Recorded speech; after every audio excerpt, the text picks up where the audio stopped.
અર્થશાસ્ત્ર નામ સાંભળતા જ ઘણાને જટિલ આંકડા અને અઘરા સિદ્ધાંતો યાદ આવે, ખરું ને? પણ શું કોઈએ વિચાર્યું છે કે ચિત્રો જેવી સાવ સામાન્ય વસ્તુઓ આ અઘરા વિષયને કેટલો સરળ બનાવી શકે છે? બસ આજે આપણે એ જ શક્તિશાળી દૃશ્ય સાધનોની દુનિયામાં ઊંડા ઉતરવાના છીએ. તો આજની આપણી ચર્ચાનો માર્ગ કંઈક આવો રહેશે. પહેલાં તો આપણે એ સમજીશું કે અર્થશાસ્ત્રમાં આ ચિત્રોની જરૂરત શા માટે છે. પછી આકૃતિ અને આલેખ વચ્ચેનો ભેદ શું છે એ જાણીશું. ત્રીજા ભાગમાં આપણે એના મહત્વ પર નજર નાખીશું. અને છેલ્લે એક સારો અને અસરકારક ડાયાગ્રામ કે ગ્રાફ કેવી રીતે બનાવવો એની વાત કરીશું. તો ચાલો શરૂ કરીએ. તો સૌથી પહેલો અને સૌથી મૂળભૂત સવાલ, અર્થશાસ્ત્ર જેવા ગંભીર વિષયમાં ચિત્રો કે આકૃતિઓની જરૂર જ કેમ પડે છે? જુઓ, અર્થશાસ્ત્રની દુનિયા એટલે આંકડાઓનો મહાસાગર. સરકારો, બેંકો અને દુનિયાભરની સંસ્થાઓ પાસેથી સતત માહિતી આવતી રહે છે. હવે આ બધું કોઈ સામાન્ય વ્યક્તિ માટે સમજવું ખરેખર ખૂબ જ મુશ્કેલ હોઈ શકે છે. પણ જ્યારે આ જ જટિલ આંકડાઓને આપણે ચિત્રો એટલે કે આકૃતિ કે આલેખમાં ફેરવીએ છીએ ત્યારે જાણે જાદુ થાય છે. જે અઘરા આર્થિક ફેરફારો છે તે એકદમ સ્પષ્ટ અને રસપ્રદ બની જાય છે. એનાથી શું થાય? માહિતી દરેક વ્યક્તિ સુધી સહેલાઈથી પહોંચી જાય છે.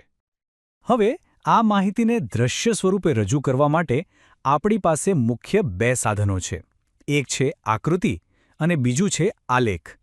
ભલે આપણે ઘણીવાર આ બંને શબ્દો એકબીજાના બદલે વાપરી લેતા હોઈએ, પણ અર્થશાસ્ત્રમાં બંનેનો અર્થ અને ઉપયોગ બિલકુલ અલગ છે.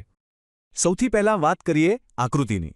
આકૃતિનો ઉપયોગ એવી માહિતી માટે થાય છે જે પહેલેથી જ સ્પષ્ટ હોય, એટલે કે સેલ્ફ એક્સપ્લેનેટરી હોય.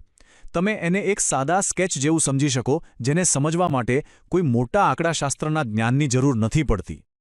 એનાથી બિલકુલ વિપરીત છે આલેખ. આલેખનો ઉપયોગ એવી જટિલ માહિતી માટે થાય છે જે સીધી રીતે સમજાતી નથી. એને બરાબર સમજવા માટે આંકડાશાસ્ત્રના સાધનો અને જાણકારી હોવી જરૂરી છે. એટલે આ એકદમ ચોકસાઈપૂર્વક બનાવેલા બ્લુપ્રિન્ટ જેવો છે, જ્યાં નાની નાની વિગતો પણ ખૂબ મહત્વની હોય છે. તો આ બંને વચ્ચેનો મુખ્ય તફાવત શું થયો?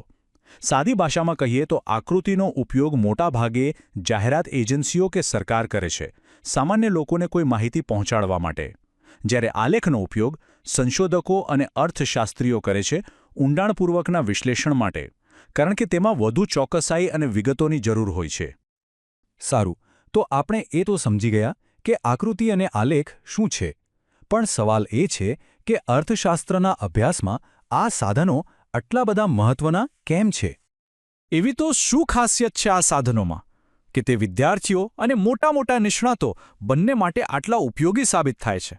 ચાલો જોઈએ કે તે કઈ રીતે મદદ કરે છે. એક બહુ સરસ વાત કહેવાય છે કે અર્થશાસ્ત્ર જે સામાન્ય રીતે અઘરું અને ગૂંચવણભર્યું લાગે છે, તે આકૃતિઓથી સાવ સરળ અને આલેખોથી વધુ સ્પષ્ટ બની જાય છે. આ જ તો આખી વાતનો સાર છે. તે અમૂર્ત વિચારોને એક નક્કર, જોઈ શકાય એવું સ્વરૂપ આપે છે. આના ફાયદા ઘણા બધા છે. તે માત્ર અઘરા સિદ્ધાંતોને જ સરળ નથી બનાવતા, પણ અલગ અલગ ક્ષેત્રો, પ્રદેશો કે સમયગાળા વચ્ચે સરખામણી કરવાનું પણ એકદમ સહેલું કરી દે છે. અને સૌથી મોટી વાત તો એ છે કે આનાથી વિશ્લેષણ કરનાર અને એને સમજનાર બંનેનો સમય અને શક્તિ બચે છે. ચાલો, હવે આપણે એમના મહત્વ વિશે તો બરાબર જાણી લીધું, પણ હવે વાત આવે છે વ્યવહારુ જ્ઞાનની. એટલે કે જો આપણે પોતે કોઈ આકૃતિ કે આલેખ બનાવવા હોય તો કયા નિયમોનું પાલન કરવું જોઈએ? એક સારો અને અસરકારક દ્રશ્ય બનાવવા માટે આ 6 પગલાં ખૂબ જ મહત્વના છે. સૌથી પહેલાં તો તમારા ડેટા માટે સાચો પ્રકાર પસંદ કરો. પછી એને એકદમ ચોખ્ખી રીતે રજૂ કરો. સ્કેલમાં બરાબર લો. બંને ધરી પર શું બતાવ્યું છે એ સ્પષ્ટ લખો. અને હા, સૌથી અગત્યનું, આ માહિતી તમે ક્યાંથી લીધી છે એનો સ્ત્રોત ચોક્કસપણે બતાવો. આનાથી તમારી વાતમાં વજન આવે છે. આ બધા નિયમોનું પાલન કરવાથી શું થાય છે?